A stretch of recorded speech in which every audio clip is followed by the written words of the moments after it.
Let me know when you're ready, Steve. All right.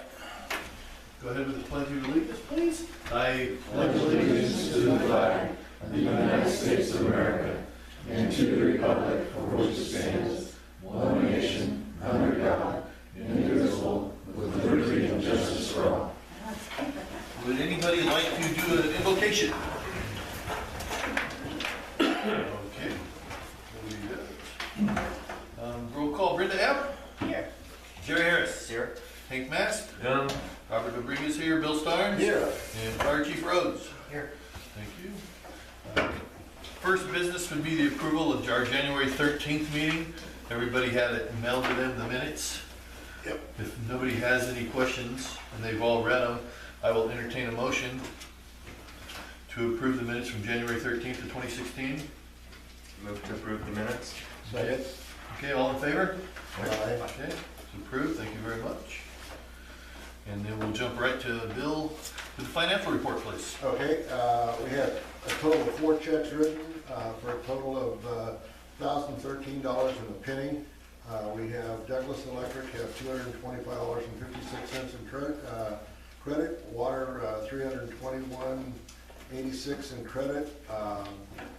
We have a total of $14,666.30 and our checking account, or I'll take that back. We have an ending of $14,937.19, and in our money market we have $301,015.27. I transferred $13,000 from our money market to our general fund to bring us up to the $14,000, because we voted to keep around $15,000 in the checking account at all times.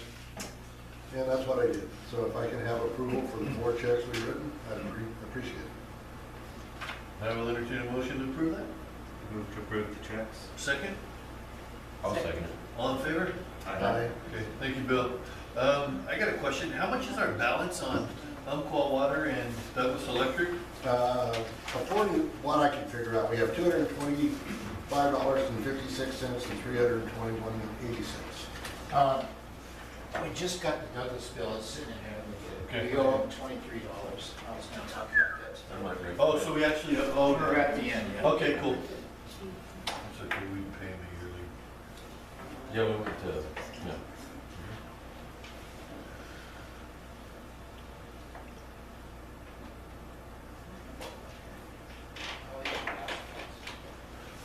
I'm sorry, I have it, I printed it off.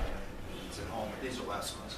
Well, that's what I was wondering. Yeah, Bill just gave me these. Unbelievable. Anyway, it's $23, but I can, it's due the 25th, so I can pay it by the credit card if you guys want to. And if you pay it by the credit card, then we can just go ahead and write them a check for next month. For next month. So because, well, that way we're, I think it's better to give them a chunk of change, so, if we carry it for the year, figure out what our monthly average is. Yeah, I just write a check for Yeah, that. because that's what we did last year and it worked very well. Yeah. Same thing for Douglas Electric. For Yeah, it's electric. Yeah, it is electric, but water And too. water, yeah. Because we do the same thing for water. We're still on the good side of Okay. Anything else, Bill? That's it. All right, thank you. Jerry, communication report? Okay.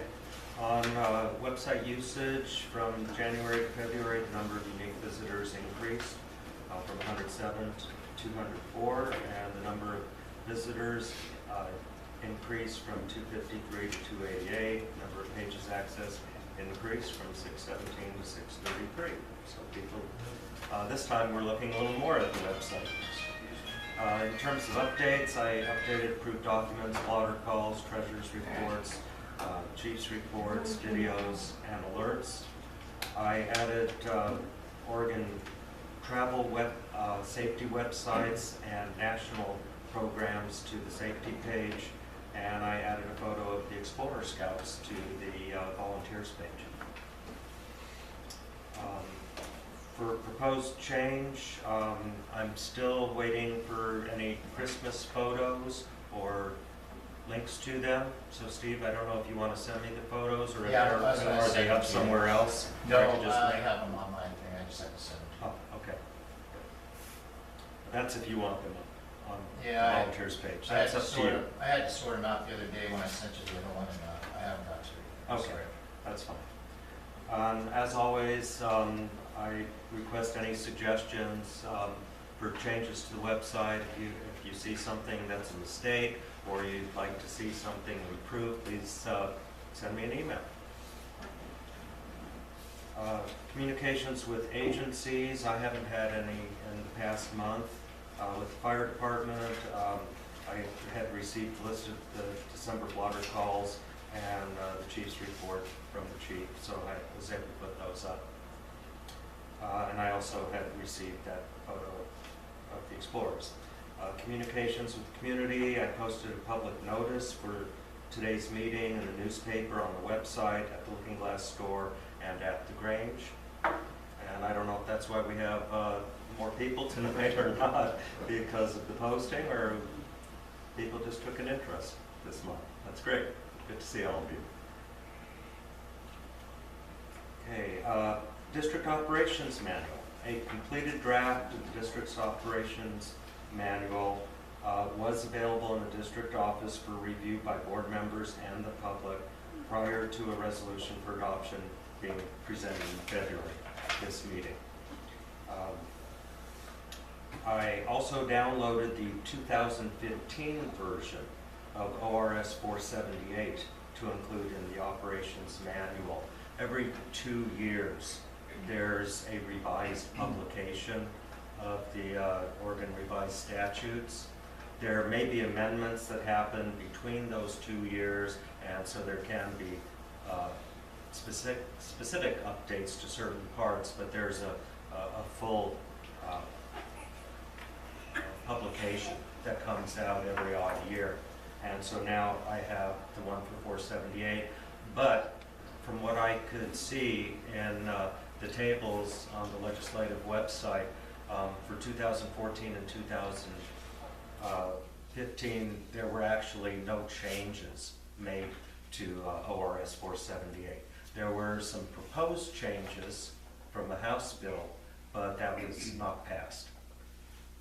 So if anybody has any other information regarding that to correct or update what I've said, please let me know. So what I would like to do at this time is, well, let me give a little bit of an overview first, why we did this. We had a committee, myself, Brenda, and Steve, who worked on an outline and contents for the district's operations manual. When the bylaws were passed, the amended ones were in June of 2014. I believe the bylaws were originally in 2013, I believe it was.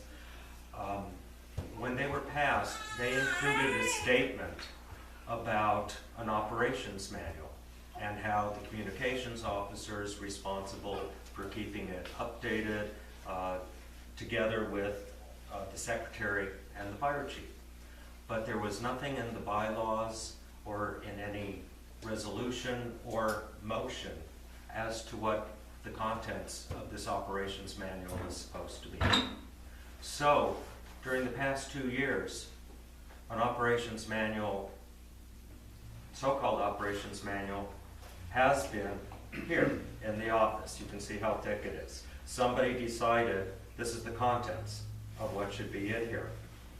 And this is what we went by, without any written guidance as to what the contents should be. So our committee was tasked with coming up with something more reasonable, more functional for the board, for the fire chief, if any community members wanted to come and see what it is. What would be a more functional operations manual in hard copy, and then to have other parts along with the full manual on our district computer in the office, so it could easily be accessed. So what we came up with was this. And it makes it a lot more user-friendly.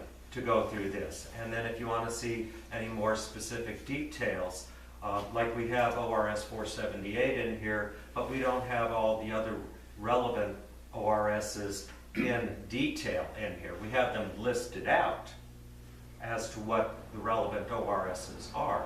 And if somebody wanted to refer specifically to them, somebody in the district, they could go onto the computer and take a look at the specific ORSs because we have all of them on the computer. Okay. We have the bylaws and all our various district policies in here and some other things. So that's just to let you in the community know why we're proposing this resolution, to make it clear what this operations manual should contain. And some of the, I think, critical things that we didn't have any specific guidance on in the manual, in our bylaws, or in our policies, for example, is how do new board members get oriented to their responsibilities and to the district and the operations of the fire department. Okay. In this operations manual now, part of the contents is a procedure for orienting new members. So that way people aren't left in the dark when they first come on the job as to what they're supposed to do.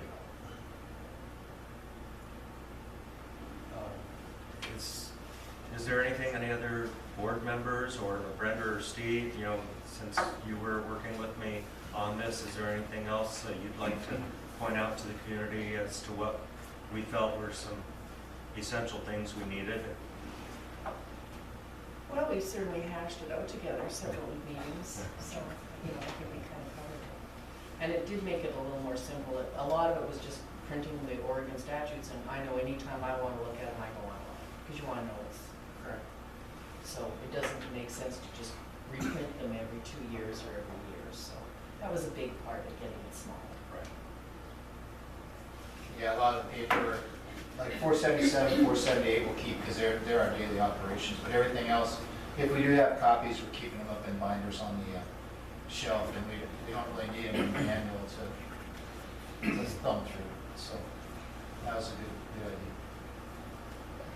Okay. So, Robert, are you feeling that I should go ahead and read The the page you outline, said? Absolutely. the outline of the contents? Then when you're done, I'll make a Is that something the community members would like to hear? Okay. We have a table of contents, but you'll know the different sections as I read through them. Section 1, we have a record of changes to the operations manual. So anytime we add something, amend something, delete something, that needs to be recorded. And we have in the procedures how that's supposed to be done. So Section 2 is the procedures for use of the operations manual. A, adoption of operations manual. 1, the operations manual of Lookingglass Rural Fire District was adopted by a majority vote of the board of directors. Oops. I had a blank for date in accordance with the ORS, so I'll have to fill in today's date to make that correction. And somehow I left out the ORS for that, so I will have to get that corrected also. The signature page for the adoption is attached. B, procedure for updating operations manual. 1, an operations manual team, OMT, will consist of the LRFD communications officer, secretary, and fire chief. The OMT is responsible for reviewing, at least semi-annually, the manual and updating any contents which have newer revisions. Communications officer shall be responsible for ensuring that the reviews occur and logging entries in the record of changes for the dates of the reviews. Communications officer will initial each entry. 2, the secretary shall be responsible for logging entries in the record of changes for any updates that have been made and the date the update was entered in the manual. The entries will specify the adoption or revision dates for the contents that is replaced and for its replacement. The secretary will initial each entry. 3, any board-approved policies, resolutions, long-term motions, or changes to the district's bylaws or policies will be entered into the manual by the secretary within 30 days of adoption. C, Use of Operations Manual. 1. The manual is to be a resource available to members of the Board of Directors, Fire Chief, volunteers of Lookingglass Rural Fire Department, and any employees of Lookingglass Rural Fire District. 2. The manual is to serve as a guide for the operations of the district and department. 3. The original operations manual shall not be removed from the station except when required by law. 4. Residents of the district may require in writing, paper or electronic, to view the operations manual. Requests must be submitted to the secretary, who shall respond to the request within 7 days with arrangements for the viewing. At least one member of the board of directors or the fire chief must be present during the viewing. 3. That's error, there was nothing there. Okay. 4. Sorry.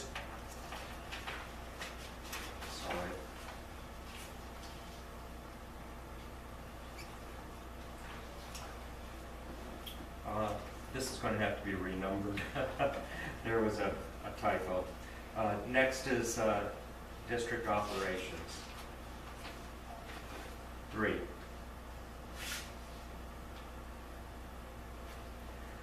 A, Board of Directors. 1, election or appointment. On under the I, 1.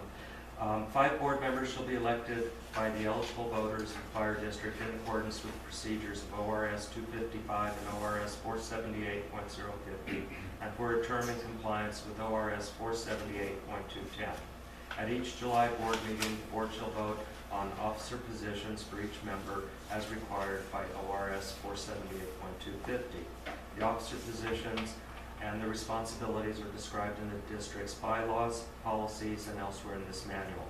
When a vacancy under the terms of ORS 236.010 or 236.320 occurs mid-term, it shall be filled in compliance with ORS 198.320 and ORS 165-020-0035. The board secretary should provide an email confirmation to the elections officer of the vacancy. The board shall promptly advertise for applicants to fill the vacancy. The remaining board members shall individually review the applications. At the next board meeting after the review, the board shall vote to appoint an applicant to the vacant position for the remaining term in accordance with limitations on replacement specified in ORS 478.050. The board also shall vote on an officer position for the new member. The board secretary shall notify by email the county elections officer when a vacancy has been filled. The notification should include the following: name of appointee, position number, date of appointment, term of appointment. And just to make you aware, this is information that I got by going down to the county elections officer and talking with them, because when I was appointed to the board, they had not been notified. They had no information that I was appointed to the board. So I wanted to find out what were the procedures. I wanted to find out terms of office. So now we have, for each board member, when our terms end, that's listed on the website, on the director's page. So that's where this is coming from. 2, certifications and oaths. At the July board meeting, after an election of board members, or at the meeting at which an appointment to fill a vacancy occurs, new board members shall be sworn in by the board president or acting board president. 2, copies of certifications, oaths of office, and letters of resignation will be maintained in an archival location at the district fire station pursuant to ORS 192.040 to 192.170 and OAR 166-150-0005. Numeral 3, bonding of board members. All members of the board are signatories to district bank accounts and shall be bonded. The premium for the bond shall be paid from district funds. The amount of the bond shall be established by the board, and this is in accordance with ORS 198.220. Roman numeral 4, orientation of new board members. And this is recommended by Special District Management and Policy Resource Guide.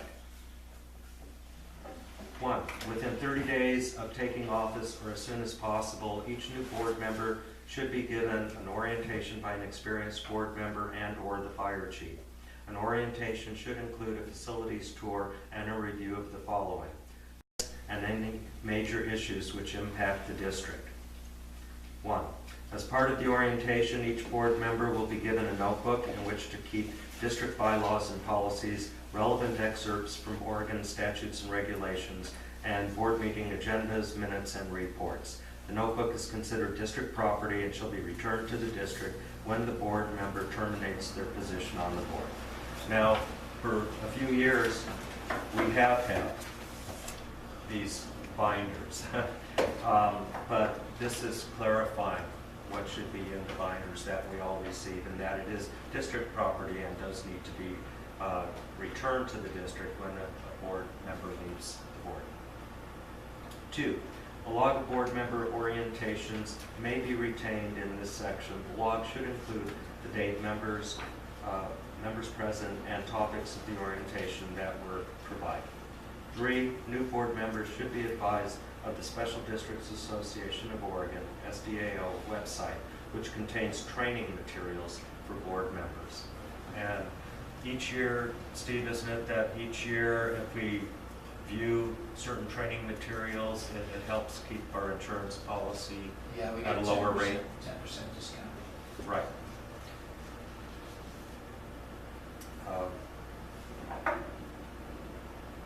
Roman numeral 5, board meetings. 1, the district board shall hold monthly meetings and other meetings in accordance with ORS 192.610 to 192.690, ORS 478.250, the district bylaws, and the district procedural policies. B, bylaws, and they're inserted in here. Those bylaws are already approved. C is the ethics policy. That gets inserted in Appendix B. D, fiduciary policy, is in Appendix C. E is the information technology policy in Appendix D. F, the procedural policies are in Appendix E. G, the public records policy is in Appendix F. H, resolutions. 1, the board shall approve by resolution any contracts with other agencies such as the Douglas Forest Protective Association, DFPA, for the purpose of fire protection, water supply, mutual communication systems, oil and hazardous material emergency response, and insurance coverage. Contracts shall comply with ORS 478.300 and ORS 190.003 to 190.070. Roman numeral 2. A paper copy of all resolutions approved by the board shall be maintained in a separate binder retained in the district office. The binder shall not be removed from the district premises. Electronic copies of all resolutions should be maintained on the district office computer and the district's electronic backup device. Copies shall be maintained in accordance with OAR 166-150-0005, parentheses 36. Roman numeral 1, this is under something else. District boundaries. Roman numeral 1, under that. The board may vote to approve for inclusion within the district property that is not currently within the district. 1, a request must be received by the board from the property owner. The property owner must comply with the requirements under ORS 478.010 to 478.140. 2, upon approval by the board, a certified copy of the approval for the change in the boundary of the district immediately must be sent to the county elections officer in accordance with ORS 255.045. 3, annually the fire chief and/or a designated board member should conduct a review of properties outside but near the district.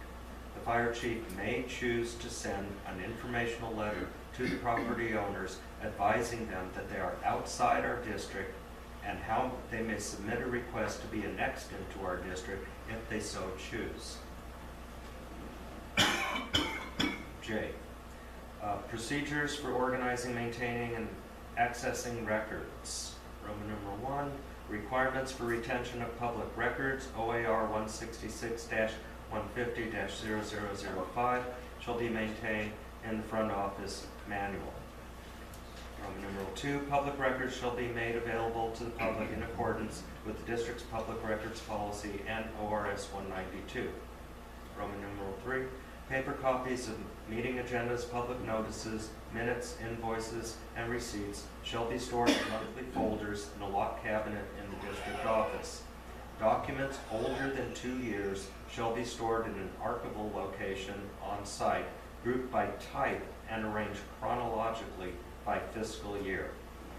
The board secretary has primary responsibility for ensuring that paper copies are appropriately maintained in accordance with the retention schedule in OAR 166-150-0005.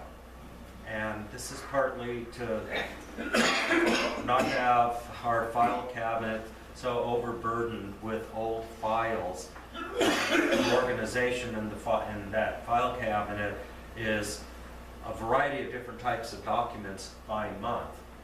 And you know, when they're a few years old, you don't necessarily want to go looking through things by months. You may want to look at a certain type of document for an entire year. And in discussing it with Steve, this was primarily, I believe, your recommendation on how we should organize that file cabinet and the archival files. Yeah, for going back and finding stuff that we need in the past. Right.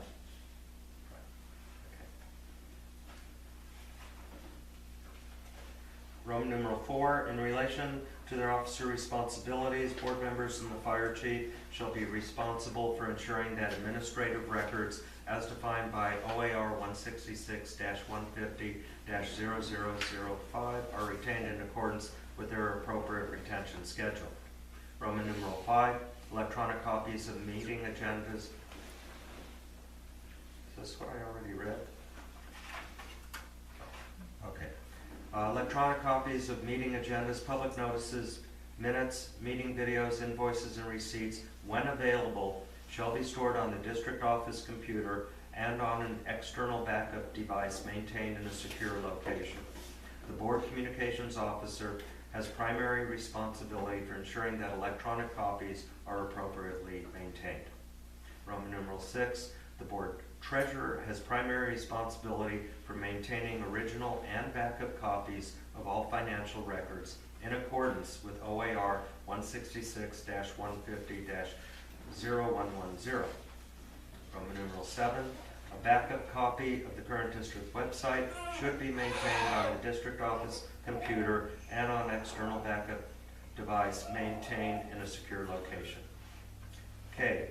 Procedures for purchasing, maintaining, usage, training, and disposal of telecommunications equipment. Roman numeral 1, the fire chief, with the approval of the board and in accordance with ORS 478.260, has responsibility for the purchase, maintenance, and disposal of all district-owned telecommunications equipment and in compliance with the district's information technology policy, Article 4, Section 2. Communications officer or other board member may assist the fire chief with required maintenance of hardware and updating of software. Records of such actions shall be maintained in accordance with OAR 166-150-0125. Roman numeral 2.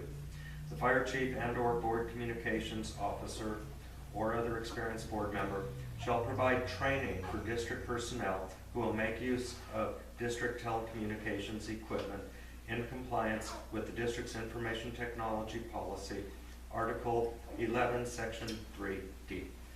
Okay,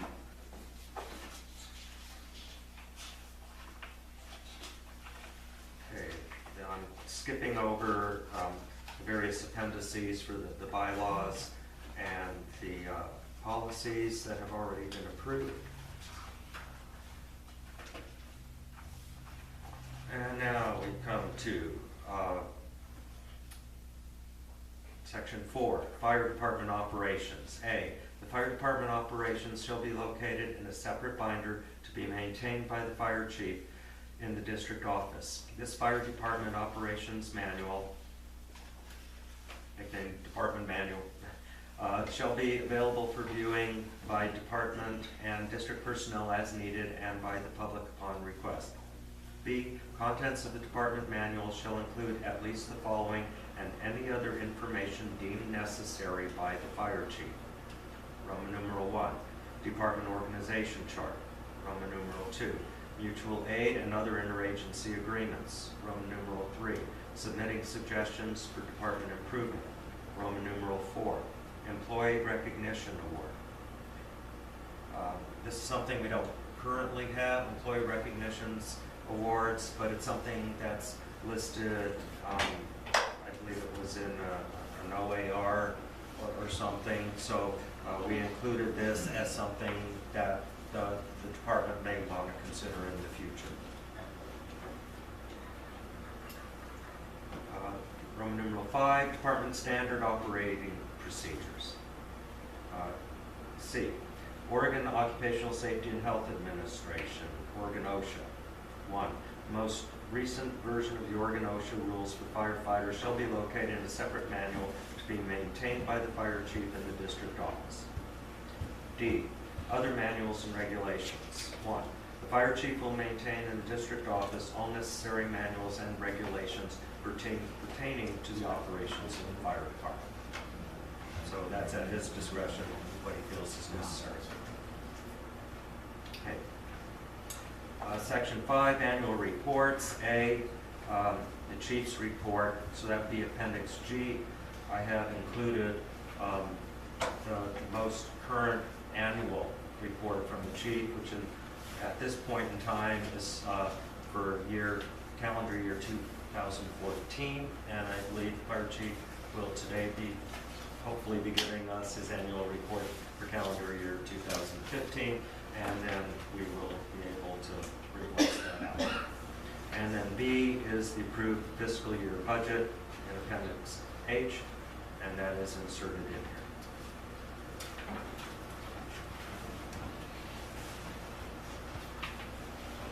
Okay, Section 6, relevant Oregon statutes, rules, and guides. A, Oregon Revised Statutes, that's ORS. We just list the statutes except for one state condition. Full statutes are available on the district office computer or state website except for ORS 478 in its entirety here. Roman numeral 1 is ORS 65, which relates to nonprofit corporations. Roman numeral 2 is ORS 192, which is records and meetings. Roman numeral 3 is ORS 193, legal notices. Roman numeral 4, ORS 198, special districts. Roman numeral 5, ORS 236, public officers and employees. Roman numeral 6 is ORS 244, government ethics. Roman numeral 7, ORS 255, special district elections. Roman numeral 8 is ORS 294, county and municipal financial administration. Roman numeral 9, ORS 297, audits of public funds and financial records. Roman numeral 10, ORS 476, state fire marshal. Roman numeral 11, ORS 477, fire protection of forests and vegetation. Roman numeral 12 is ORS 478, rural fire protection districts, and that is included in its entirety in Appendix I, and as I said earlier, that is the 2015 version that was approved by the legislature. B, Oregon Administrative Rules, OAR. We list full rules are available on the district office computer or the state website. Roman numeral 1, OAR 166-150, County and Special District Retention Schedule. A, we have a summary of the retention schedule included here in Appendix J, rather than the full retention schedule. It's just a summary. Roman numeral 2, this is B2, OAR 436 is workers' compensation.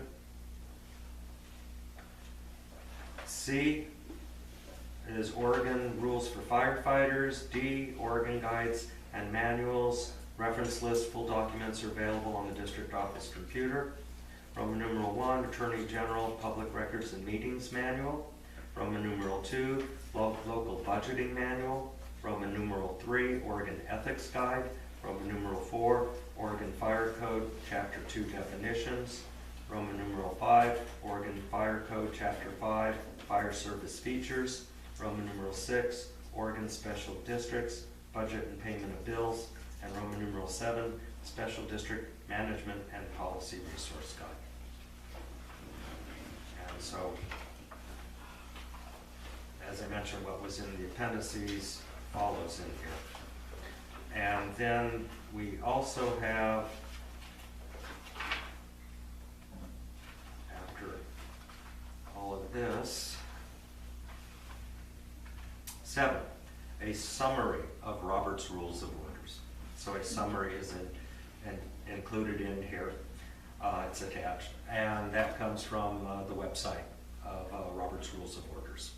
So that we have an idea about proper procedure for running a meeting. Okay, and I apologize that there are some typos in here. So in proposing a resolution to adopt this, I would state that it's a resolution to adopt it with corrections. Okay. As we've talked about now. So should we make the motion or the resolution and then open it up to discussion? Absolutely. Okay, this would be resolution number 2016-01. So it's the first resolution of this year. A resolution to adopt the organization and content of the district's operations manual. Whereas the bylaws of Lookingglass Rural Fire District make reference to a district operations manual. Be it resolved that the Board of Directors of Lookingglass Rural Fire District hereby adopts this resolution to accept the operations manual as presented and approved this 10th day of February 2016. The above resolution statements, then it would say, you know, if it's approved, the above resolution statements were approved and adopted on this 10th day of February 2016, and then there's place for signatures of all the board members. And I will entertain a motion to pass resolution number 2016-01. I make a motion. And I'll second. All in favor? Aye. Aye. Oh, before we do the vote, we should open it up for Oh, okay. discussion. Does anybody have any comments? I just have one question, and I probably missed it. Okay. When we were talking about annual reports that were supposed to be made. Okay, Isn't yeah, it- included in here copies of 2 annual reports. One is the fiscal budget, and the other one was the chief's Okay, annual. so there's nothing, I report. thought there was supposed to be an annual report on what was actually spent. That's on the treasurer's report. Okay, isn't the treasurer supposed to do an annual report after the first of the year on what was actually spent the previous year? I'm not sure, I can find out. And Yeah, I'll find out. Yeah, I thought that was Would one that of the be- things that was done. And maybe that isn't even supposed to be in there, but that was one of the things from before that had to be done. No, on spending compared to. Okay, that, I think, would be under perhaps the budget policy, fiduciary policy. We could take a quick thing and bring that up. Is it on the budget? The only time we ever do an annual one is at when we do the LB1 at the end of the budget cycle. But That, you guys, that's a fiscal year, that's not an annual. but that's something that goes to the state, right? And the county. Right, that's an annual report, that's required by the state. Right, that I was don't what know I that said. we necessarily need that annual report in here. Okay, I thought it was done before, and that's why I was Um, curious. And I'll if find it's out, not- I'll find out and then get back to you. or Yeah, if I that'd can- be great. It's Yeah. not important right Yeah, now. I'll find out. Just wanted to know. Okay, if that's something that needs to be required, we could always do an amendment to that if that's necessary, unless you really feel that it's needed and we should wait a month to approve this. No. Okay, but it's not in the fiscal policy. Okay, I'm looking, treasurer's responsibilities and procedural policies. That's okay, don't hold your meeting up for it, we can find out later. Okay, yep. Treasurer shall provide a report showing all regular monthly bills, as well as a list of bills due quarterly, biannually, or annually for the coming year. Now, that seems like an extremely detailed report. A lot of stuff that I wouldn't even have to follow, so I did work fine. Well, we can work it out, we can find it out. Yeah. I don't know that we necessarily need that kind of a report in the operations Okay, that's manual. fine. Why do you need it at the end? Just because it's a new year, your fiscal year is the end of June. That's not over Yeah. until the tax. There are a number of things in the bylaws and in some of the policies that I think over the next couple of months, we've had some discussion that we may need to do some amending. And, you know, as an example, you know, there was nothing about the operations manual, and that's why we did the resolution. But there are some other things in terms of who has responsibility for what, and different kinds of reports and things like that, that I think we really need to review. Are they appropriate as currently written, or do we need to consider some amending for it? And that's something we've had some discussion about in the past. You know, for one thing, it So says does that, that mean, you know, it says that it's the communications officer's responsibility to have a key to the locking mailbox and get the mail. And functionally, that doesn't work. And for, I don't know if it's a year or more, we haven't really operated that way, but technically, that's what the bylaws or procedural policies say we're supposed to be doing. But it just doesn't make sense. It made more sense for the chief, who's here on a regular basis, to get the mail and to check what's relevant that he needs to see and deal with right away. And if there are bills that need to get paid, he lets our treasurer know. And it's just more, it's been more functional that way. And it's been, isn't it correct that at least a year or more that it's been done that way? So we do need some amendments. And, you know, this statement about this annual report in January may be one of the things that we want to look at. And I'll find out and I'll get back to you, Carol. Thank you. We'll let you know. Motion's on the table. Okay, I'll entertain them if there's no more questions. I'll go ahead and I'll still entertain the motion to pass resolution number 20-. We had the motion already. Okay, oh, I'm sorry. And All in the second. favor? And I've got Bill and Sarah and Hank. Bill seconded. Okay. All in favor? Aye. Okay. Aye. Aye. Okay, Nate? Okay, well, you're gonna go ahead and pass resolution 2016, and Jerry will fix the typo errors. Okay, thank you. Any public comment at this time? We're gonna go ahead and turn it over Okay, to. this one, I would like to invite the board to come to one of our drill nights and meet the Explorer program. I know a couple of you have been there, but I think the majority of you should come and look at that Explorer program. It's impressive. I will be there. I expected 4 or 5 kids when they told me about this Explorer program. I expected 4 or 5 to be actively in it. And it is a really good, active group of about 14 or 16 in it too. Yeah, 14, yeah. So it's something that you guys need to stop in and meet them and see what these young people are doing. What nights are they? Thursday? Thursday night. It's- I work every Thursday and Friday, but I'm supposed to be changing jobs, but when I wasn't working, I came. When we get, you know, we're gonna be doing some other things with them, and they'll be out and about, so. Okay. Yeah, I would love to come down. Would this Thursday be an appropriate day for me? Yeah, very much, sure. Okay, I have met them already one time when they did MBA training.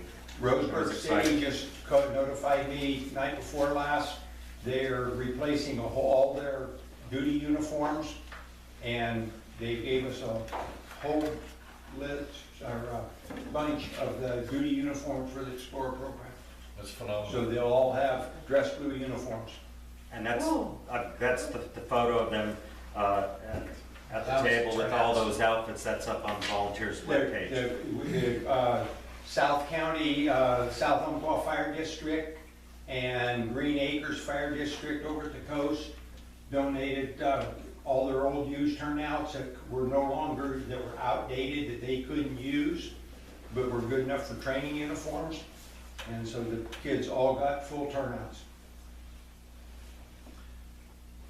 Those Roseburg pants, I wasn't gonna talk about that tonight, but they're Wildland NFPA approved too, the pants are, so Yeah. that'll take care of another problem. If you want to buy any more of those, there's about $150 a shot, so that was good. Saves a lot of money. So, is this the Chiefs? Yes, All right, here's the one report. I thought you were here to volunteer your time for the budget committee. He is. Yeah, we're using it to be electronic. Yes, Look at him, he's got a big old smile on his face. I'm just gonna go over it. Oh, yeah. She doing all right? Huh? Oh, Jerry's What's the long faces in the back row for? Green awfully quiet. Long hours. Yeah. He Welcome didn't have to a the beer, be able to club. hold the chin up. You want to babysit for a couple days? He said to work all day. Minutes and annual report, I don't know how far I want to pull that. Anyway, that's the Chiefs minutes real fast for this month. January, we had 12 calls, slowed down finally, 5 medical, 2 structures, no natural covers, it was raining, 2 MVAs, and 3 public assists. The structure fires, we had 1 in 10 Mile, and then we had a report on Laura Lane of a food fire with no damage. Training, the firefighter 1 class is still going with our new firefighters and our explorers. And recent classes we did were practice with the PPE and SCBA. We had a monthly safety meeting on winter driving safety, and we also did a flagging class for traffic flagging. And then water tender porta tank operations. We also did a CPR class, a full day class for the new firefighters and the explorers. So all our explorers are CPR certified too, and they all passed. Had one new additional volunteer who passed the background check, and he's attending training with us. I got a few minor equipment things just to finish outfitting everybody. 3 of our firefighters, I placed them on a leave and pulled their gear back in just because of lack of training hours and incident response this year. We're supposed to have 60 hours of training, and they're supposed to make a certain percentage of our calls. Because of jobs and family stuff, these guys couldn't make it, so we had a net increase of 4 volunteers, and then I just put 3 on leads, so there you go. It's kind of doing them a favor also because they have gone through the firefighter 1 training, so by putting them on leave, they can keep their firefighter 1 training, so if they want to come back later on, or they want to go somewhere else in the state and want to participate. So, explorers, let's see, they're all outfitted for non-fire incident use. We have about 3 of them coming on to age 18 now, and as we finish this Firefighter 1 Academy, we'll be bringing their gear up to official NFPA level so they can become volunteers. And that was the whole idea of this thing, was to our future here. So, equipment, old 1080 was returned after repairs. 1030 had its annual maintenance done. We've been doing this over the last few days. 1061 got returned tonight. We had just some minor repairs, exhaust bracket cracked, and 1 tire with a bad sidewall. 1061 had an electrical issue that was fixed today. The new 1080, the initial drawings are in. Since this, I printed this today, everything came in this afternoon, so we can talk about that because it's on your agenda, I think. VFA grant was submitted January 15th, and so I'm waiting for the money to come back. Once that $14,000 comes back, we can spread it back out between all of our accounts and be straight for the year. Inventory, we just keep on changing it because we add more stuff. The facility, we're still working on bids for capital projects. I've only got 1 solid bid for electrical reels after all this time. Each time they come out and look, they tell us what it's going to cost, and and then I never get an official bid. So I have one from Gans Electric, $6,400. He's the first one that was, is doing the permits, and he said it's required that each vehicle be on a single circuit. So I'm still gonna get more bids, because that's just one bid. And, but that's what they're saying for electrical wheels, to mount on the ceilings in the station for the, each unit. Plumbing the washroom, for the washers completed, so we're gonna start looking for washers this month, as approved in the budget. The initial contractor for the fire hydrant that we've used in the past, he talked with the Umpqua Water, and there's a special type of pipe going by the front of the station. There's only 2 contractors that are licensed to break into it, so we gotta go with either Knife River or Kratar, and I imagine that's gonna raise the price, and we'll see. I'm gonna get bids on that too, we'll see how it goes for the new hydrant. Also, I'm going to them for the drainage in front of the station. We've gotten 1 bid on that so far.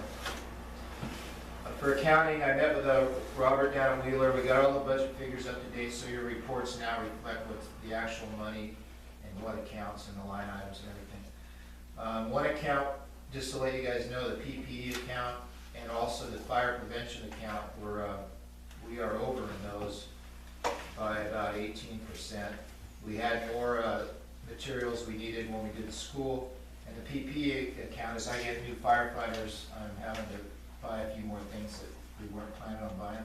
However, overall, the budget is looking really good. Our tax money's good, and we've actually, by the 10% we save off the insurance and all that stuff, we're actually probably only about 60% or so of our projected expenditures so far.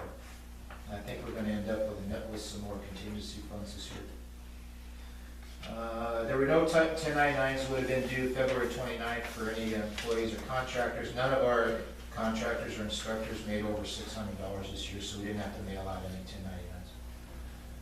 1099s. Last thing was SDAO, SDIS, liability insurance has been paid. They sent out an entire new insurance packet. It's about 25 pages. I'll copy one and I can forward it to you if you guys want to read it. They just changed some of the schedules and some of the not the deductions, but the how much they'll pay and all this other kind of stuff. But anyway, the bill was the same, and it wasn't a reduction in coverage. Policies, everything's been going pretty good. We had an incident here, and I just want to talk about with one of our explorers, and it brought back the whole thing about policies. And we had a person come in here at the station, smell of marijuana, one drill light, and we got it reported to us late. Well, not under 18, it's not, or 21 is not legal. And, It's not legal, period. However, so some of our explorers and our firefighters, our policy says there's no tolerance.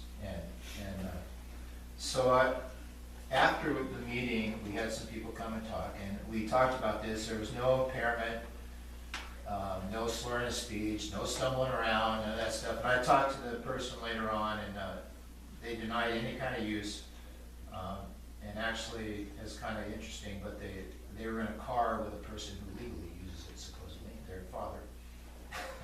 So there you go.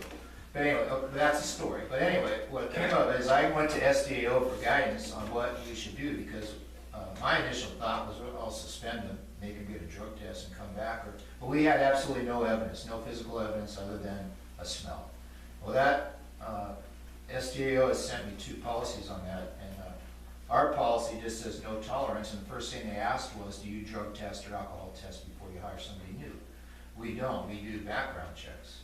And so he says, well, that's what you need to be doing then, because you need to do that first and set a baseline for all new volunteers. And through SDAO, it'll be $40 a shot. I'll budget for that next year, and we'll start doing that voluntary. Are they on a random? Well, that was the second part. He said, you random your drivers. Because I am, I said, and I'm yeah, sure and I everybody said, else no, we does. don't. If one of our guys gets an accident, they're liable for criminal type stuff. Oh, yeah. Just like you guys are. Yeah. But I asked about what are other volunteer departments doing, and it ranges from nothing to quarterly random. So I think that I'm gonna budget for that here when we. Is that something that's on our insurance that we, Well, that's that the we pay insurance for? company telling us. Anybody that's licensed to drive? Yeah, no, it is not, but it's, Should be. it's a policy that should be. Okay. And it needs to be, if we're gonna have a problem, we need to have that policy in place. That's how we're gonna test. What it is that we're specifically looking for, there's a whole list, smell, slur speech, stumbling, behavioral changes, you have to identify all that kind of stuff. Even if you have a bullet, even if you have just a random, Well, random's gonna be a blood or a. right, or urine, but I mean, Yes, but any other evidence of it, we have to identify what the evidence is, and then what we're gonna do about it. Are we gonna try to rehabilitate somebody that voluntarily comes in? Are we gonna suspend them and put it through a petition? Are we going to fire them outright? So all that stuff has to be identified. So I got 2 or 3 different ones that I'm going through right now, and that's gonna be the first one we're gonna do, because we need to. So, I don't know what your guys' comments are that. I'm gonna say, we get 5 free background checks a year at $29 a piece. This year we get about 7 or 8 of them because we background checks the Explorers that were getting close. Is there a policy that we can set for it? Like no, zero tolerance, like if you get caught with it, Lookingglass Fire Department says 0 tolerance, you're fired, I mean, basically you're not volunteer anymore. Right, so but you have to identify what it is, what evidence is it gonna be? Is it gonna be because somebody said they did it? Is it gonna be because we have physical evidence in your pocket? Well, apparently it's gonna be no difference than if you look impaired, whatever, blah, blah, blah, you get random, or you say, okay, you go take a piss test, just like if my truck driver, or, you go take a piss test, you piss dirty, you're gone. And then there will be a random one for our drivers. Yeah. That's what I'm planning on are doing. you gonna have it like if they walk in and they smell marijuana, you're gonna have them do a test on it, or just say go home? or- Well, we have to figure that out. Yeah, there's gotta be a policy, you gotta treat everybody the same. Right? Anyway, I just wanted to touch on that because I just it's coughed my gonna come up. We had people ranging from kick them out right now to suspend them, help them and rehabilitate and everything in between, so. Yeah. Steve? Yeah. As far as I know, I'm trying to glance through the bylaws and procedural policies, things like that. And as far as I can tell, in terms of policy and enforcing, that is your responsibility. Yeah, it's one But paragraph. the cost of testing is the district's responsibility. So, do you want any input or something from the board in developing a policy? Is that what you're asking for? I'm gonna develop one. I have some really good things here, what I'd like to, I think I'll bring it to you guys to figure it out. However, some of the parts of that, I wanna have it budgeted for and start in July, that we budget, that we test, and we should be testing new volunteers and our drivers randomly and new volunteers. And it's a statewide thing going on now. Everybody gets fingerprinted now when we hire volunteers. They have to be fingerprinted as they get certified. It's just getting crazy. This all rose a few years back with DPSST made a survey and found out what kind of criminals we have as firefighters around the state. Because the firefighting profession, just like police or anybody else, it's a reflection of society, Everybody, they have the same problems, maybe not as, we weed out a lot of people when we start, but they have the same problems as everybody else. So Well, we need to be able to trust them. If you call definitely 911, we need to be able to It's trust them. something that needs to be taken care of, because if something happens, we're liable. Right. Today, any questions? Well, I just kind of had a comment. I don't know, I mean, I know it's kind of more government geared, but I know for employers, like, as far as the, there's supervisor training that you have to do to where you can even identify or blame or, suspicion or what all you guys are talking about. You have to have training and have a certificate as a supervisor being that person that can say, okay, you have to go take a random. And then on the random for your drivers, and also your volunteers. Usually, for the drivers, I know there's a consortium that they can get put into. It's a big pool for all these drivers that you have, and then they can pull randoms out of it. Like for us, for our business, we only have one driver, so we would very randomly get pulled for a random. But you might be able, They will be our tester, because they I think have a they're the- contract with us to use. yeah, I think they're one of the only ones that's challenged. Steve? Yeah. I know one thing, I got busted on it, when I was working over at McDonald's. You get on a random, they'll pay for the urine, but if you come up dirty, you have to go back in 30 days or whatever for another urine, and the person has to pay for it. Right, that's what my policy would say. Yeah, if they fail, then it should be on the responsibility of the. But that's another policy that, why should we have to pay for it if you know that you're dirty and you go and piss in the cup? I don't think we should pay for that. That's something that has to be stated in the policy. Right. I agree with you. Okay, your annual report? Your annual report? Man, this is gonna take a while. You guys wanna? People want to take a recess? Really? It's gonna take It's that not long? gonna take a while. You know, it's gonna be posted on the net, right? Right. All right, well, let me touch on the highlights. It starts off with our mission statement as it did before. As 2016 starts, we have 17 active volunteers. I just covered that a few minutes ago. We had 4 join, and we lost 3. Or we haven't lost them, if you're on the lead. We have 4 firefighter trainees undergoing firefighter 1 training, along with the explorers at this time. Everybody was recertified by the EPSST for this year. Currently, we have 2 emergency medical technicians, 9 work Oregon first responders. That was one of the things we did this year, is we got the class through UCC. And all personnel are trained in CPR and ED. We have some apparatus operators. Let's see, Fire Explorer program was started. We're running them all through a state firefighter in 1 class right here at the station. It's affiliated with Boy Scouts of America. That took a lot of the costs off of us as far as insurance and everything. That was unfunded when we started in 2015, but we got a grant from the Vietnam Veterans Post 805, plus the donations from Canyonville, South Umpqua, and Green Acres, and then now from Roseburg. So we have a fully operational and outfitted group of kids, enthusiastic kids. Keith Williams has been doing all the training for him, and Tom Johnson, Lindsay Chitwood, and Rich Chitwood were the official Explorer advisors on paper, as well as me. And then all of our current members, including Bob, have been just making a huge step as far as training and everything. It's been a big impact on us, but it's been really good too. We're all going back to basic training and stuff. It's great. Incidents for this year, we ran 196 calls for the year. That was up 36 from 2014. And you can see the past years, 133 in 2013, 102 in 2012. We ran 109 medical aids, about 55%. Nationwide, in most fire departments, that's a higher number, usually 65, 70% is medical aids, but we have a pretty even dispersal of types of calls. We had 30 structure fire responses this year, 23 natural cover fires, 9 public or lit assists. Motor vehicles accidents were up, we had 14. Couple false alarms, we had 4 hazmat incidents this year. 3 times people hit underground natural gas pipelines in our area, and then we had the acid spill up by the quarry.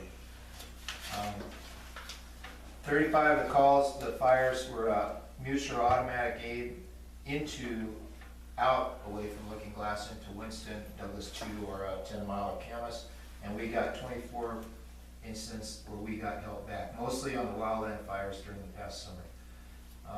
We had a total fire loss this year of about $55,000, primarily on 1 fire over on the Hurd Ranch involving an expensive tractor that was out in the field. And that was a nice tractor, it's too bad. We had no loss of life or reported fire-related injuries this year. I talked a little bit about mutual aid already. It's a great benefit, and the contracts we have with the county, it benefits us and everybody. Through DFPA this year, we got not only fire engines, we got dozers, helicopters. We had aircraft coming a couple times on our wildland fires, so that's a benefit to the mutual aid. Let's see, vehicles, this is our third year that we've had diesel equipment being serviced at Southern Oregon Diesel. It gets safety checked and repaired while it's there. We're going through the fourth year of it right now, and we're about halfway through.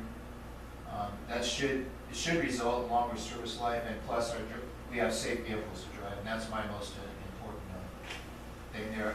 As our drivers, if something happens, we're driving, we're liable for it because we're drivers. So you guys may be financially liable for it, but we're liable for it on our driver's license. So it's very important to me we have safe vehicles and safe drivers. There's some real minor repairs on our vehicles during 2015. We had new tires. We're on a program right now to replace any tires over 10 years old, and we're about halfway through it now. We had new batteries for engine 1031. 1080 got quite a bit of work done on it, flywheel radiator.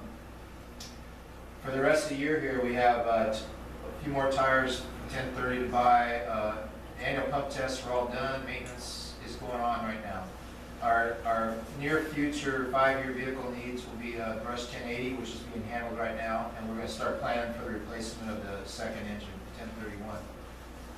Let's see, we didn't get a FEMA grant for federal excess property we had tried to get. We have a strategic plan that's on our website that talks about the timing and the date and the money involved in our future vehicle needs, if anybody wants to read that. This year we got another ODF VFA matching grant for $14,000. That money will be coming in shortly, I hope. It all went in for a reimbursement last month. So we're offsetting the future PPE costs. We finished outfitting the new 1080. When it comes in, it'll have everything it needs. Our structural fire hose inventory is done. All of our firefighters have wildland protective gear, and we've purchased numerous small pieces of equipment. Two things we did this year for safety is we purchased water rescue gear as a support for Douglas County's water rescue team. And we've also purchased some lighted warning devices for our traffic and flagging safety. One of the biggest hazards we have is that's a function we perform for the sheriff's office. And golly, man, every time we're out there, something happens. I'm worried about it. So we're trying to keep ourselves well identified as being flaggers and well trained at it. All of our inventory has been updated. They're in a maintenance mode right now, and I have to track the ODF grant equipment. Let's see.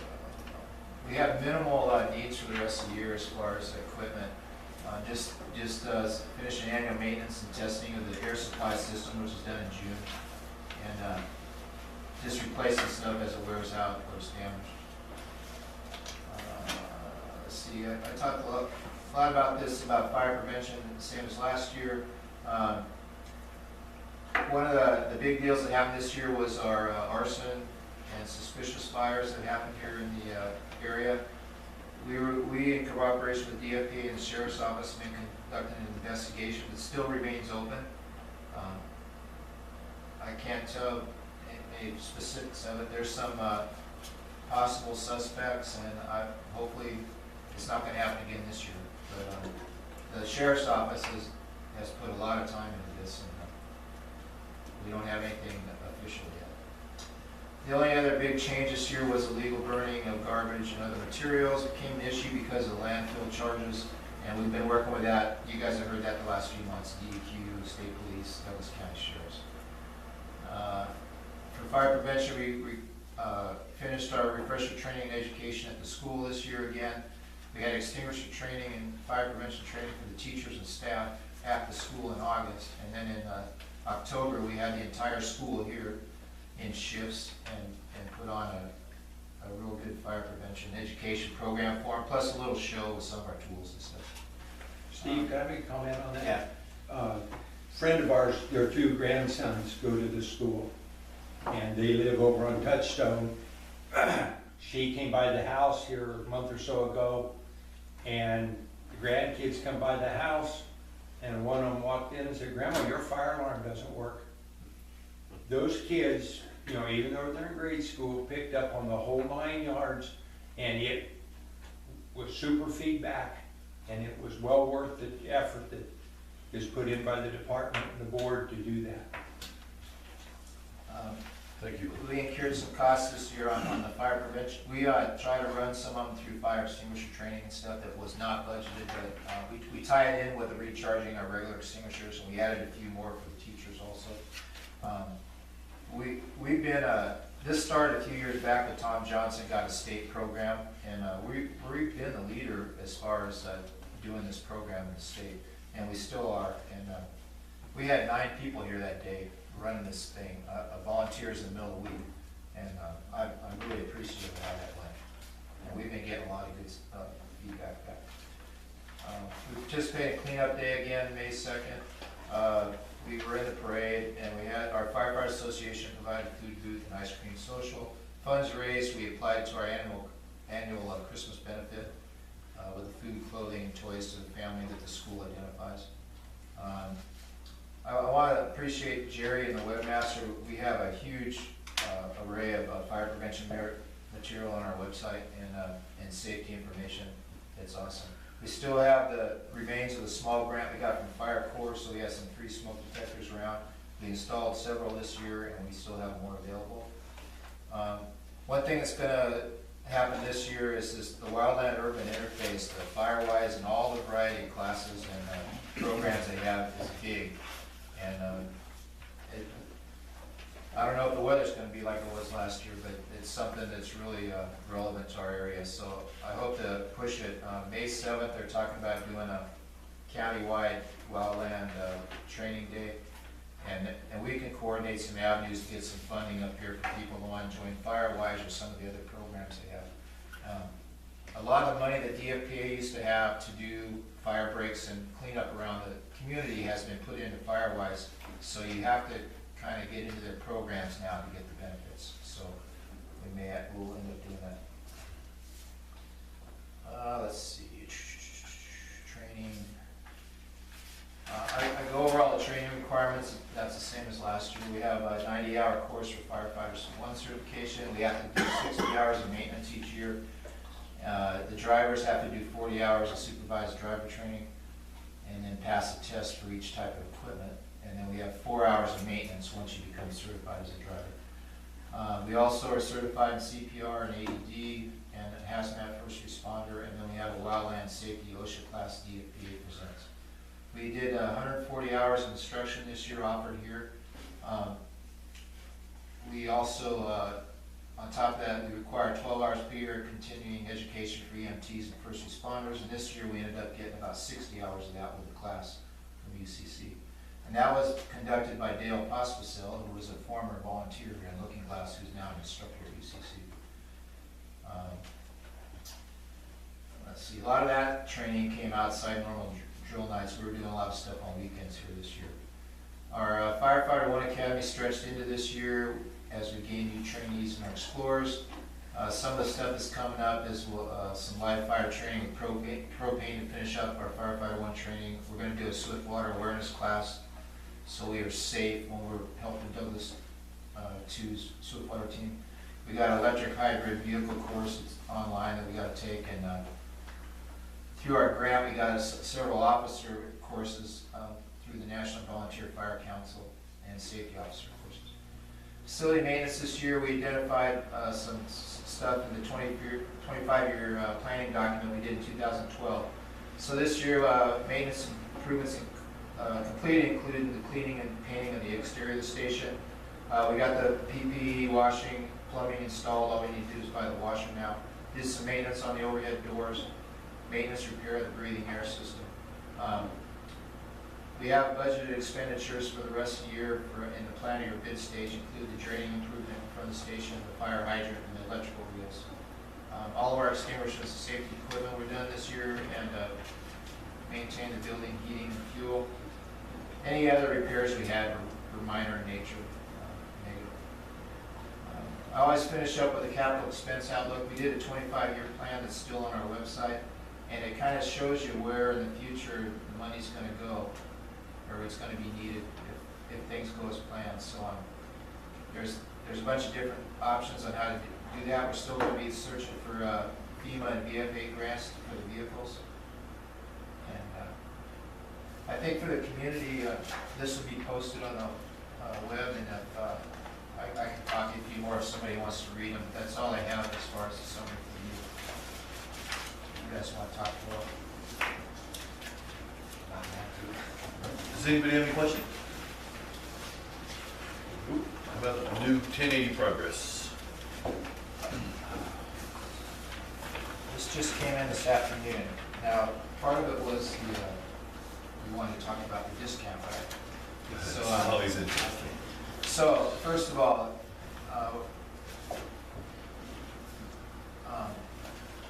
after the last meeting, as I sent the contract in, we were reviewing it again, and they had left 1.5 inch discharge off of the vehicle. And that 1.5 inch discharge costs $569, because we were gonna have 2. So, they sent a new contract for $124,560 Instead of? So that's, the previous one is $123,910. They did it by pencil, and when they sent it back to Rosenpower, they wanted a redone, clean copy. Along with that today came the 50% down payment, an invoice, which was the invoice we were supposed to get for $62,280, so that'll be half the price. Part of that is that any discounts offered, which was 2%, is what they've offered us. So if you figure that out on that price, it's $2,910 and change. And that will be itemized on the final invoice on the second half. Okay. So, anyway, to continue this on, we need to do the same signatures we did last time and send it. And then we were talking about putting half up front to get the discount, and then how to do that. We spoke with Wheeler last week. It can be a check that we transfer out of the money market, or it can be a money order straight out of the money market account. Why don't you just get a money order? It's fine with me. Because then it's all said and done, it's paid for, and then Okay. we've got a check. I'll just need a figure on it, and probably need 2 signatures on it. $62,280. Yeah. The number again is 62. 62280.00. And last time you guys signed, it's the exact same thing. Yes, It's sir. the same Had contract. we passed a motion approving the contract? Was it last month At the or last meeting, something? Yeah. But now the price has changed, so do we have to have a motion to approve the amended Let's or revised do it. contract? Yeah, we can do it. I'll entertain a motion I'll make a for motion the to $500 increase. That's what's 500, right? Second? I'll second. All in favor? Okay, so we're gonna go ahead and Bill's gonna get a check for you. Okay. And then if you need a second signature, you always know how to get a hold of me. What else do you want? Okay? That's all I need. And then it's $1,000 200 next and meeting. 230 days? 260? What's the max, yeah. Okay.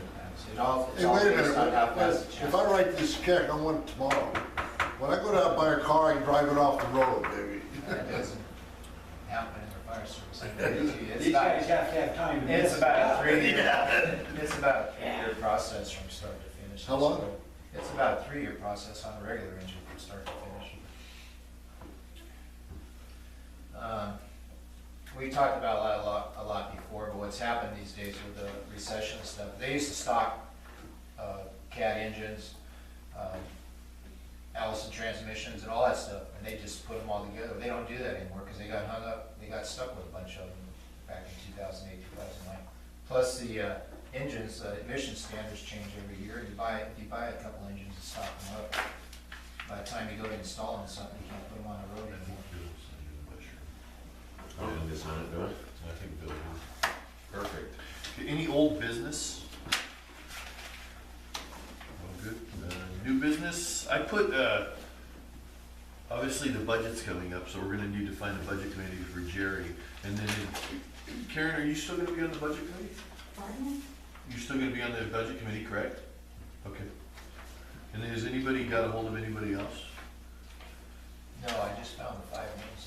We had Larry, Larry Albertson. We got a crowd, let's start volunteering, dude. Jerry's the one, I think, the only one we have to replace, is that not correct? Right, I had been a community member, Right. now that I'm on the board, Mhm. we have to replace that community member position. There was just one that was expiring. Hey, Steve, There wasn't, all of them last year were, Larry volunteered, his wife volunteered for him for 1 year, if I remember correctly. well, I can talk. Will you see if we can You twist it him, on? he Okay. did. Once a week. hey, Steve, can I have a copy of that one sheet that has a figure on it? It's coming down.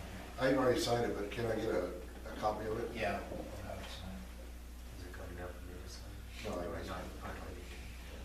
I think just Robert and I have to sign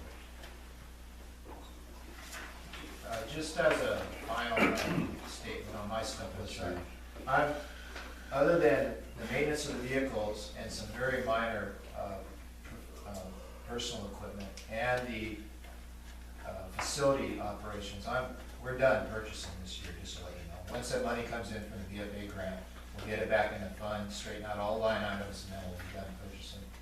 And the VFA grant, the way the process works, it makes you buy everything up front 6 months, the first 6 months of the year. So from now on, we can just kind of take care of the vehicles and the facility. Thank you. Makes me breathe easier. They'll have who to make the check out to on it, one, Steve? Yeah. Steve's got it all. Yeah. So, yeah. Is there anything, directors, any directors' reports? Any board member comments? Public comment, and items that were not on the agenda? Go ahead. Yeah, Steve, have you got any plans to replace 1060? No, I don't. We still have to talk about that. We were just talking about today with Southern Oregon Diesel, because it's got about 200 miles on it since we took it up there 2 years ago. So he doesn't want to see it. He said, there's no reason to bring something with 200 miles other than. Well, not only that, but, that was a homemade Yeah. truck, and there's a lot of issues. And It's a great resource, 3,000 gallons sitting there on that chassis, but it's also not a required resource for ISO or Well, anything. So I don't know if that's Think along the lines of, you're talking about replacing 31, maybe you Right. get some kind of combination deal going there, Yeah, and eliminate a vehicle. yeah. Because at this point, we've got, I believe, 2.5 people that can drive it. Yeah. It's never been user-friendly. It's not user-friendly at all. What number is it? 60, the old one way on the end. I'll take it. We've been talking, discussing about what, maybe going with a 2,000 gallon, something like a more of a combination engine, sort of like Winston has, but on a commercial chassis. They're pretty reasonably priced, and they give us another extra backup if an engine goes down or something. So, but that's as far as we've talked about. We got all the first run line fleet now replaced with from what happened through your era and going on through, so now we can start going back through again. Anybody else? Okay, our next meeting's gonna be March 9th. Thank you all for showing up. I appreciate your input. I think that I probably speak for the board. It makes our meetings a lot better. I know this was a long one, bigger than normal, but thank you very much, because we appreciate your support. So the next meeting is March 9th, 2016, and if nobody has anything, I will entertain a motion to adjourn the meeting. I'll second it. Thank you. Oh, we got the- Carol, I'll get back with you.